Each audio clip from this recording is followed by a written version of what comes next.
ముందు నేను continental hospitals గురించి హ్మ్. ఒకటి చెప్పదలుచుకున్నాను. ఏందంటే, ఇది స్థాపించినప్పటి నుంచి కూడా నేను ఒక కార్పొరేట్ హాస్పిటల్ దృష్టితో చేయలేదు. ఓకే. ఎవరు నన్ను అడిగినా కూడా నేను ఏమంటానంటే, ఇది కాంటినెంటల్ కార్పొరేట్ హాస్పిటల్ కాదు. ఇదొక సంస్థ.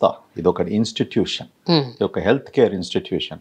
నేను ప్రతిసారి డాక్టర్స్‌కైనా కూడా, నర్సెస్‌కైనా కూడా, లేకుంటే హాస్పిటల్‌లో ఏం ప్రోగ్రామ్స్ అయినప్పటికీ కూడా, ఎవరైనా కార్పొరేట్ హాస్పిటల్ అంటే నాకు కొద్దిగా కోపం వచ్చేస్తది. Immediately okay. కరెక్ట్ చేస్తాను వాళ్ళని. Okay. This is an institution. ఎందుకంటాను ఇన్‌స్టిట్యూషన్ అంటే, నేను అమెరికాలో అన్నేళ్ళు ఉన్న తర్వాత ఒక కార్పొరేట్ హాస్పిటల్ పెట్టడానికి రాలేదు. మీరన్నట్టు ఈ ప్రాబ్లమ్స్ అన్నీ మన భారతదేశంలో ఉన్నాయి. ప్రజల్లో హాస్పిటల్స్ గురించి, వైద్యుల గురించి నమ్మకము ప్రతి సంవత్సరం తగ్గుతూ పోతుంది.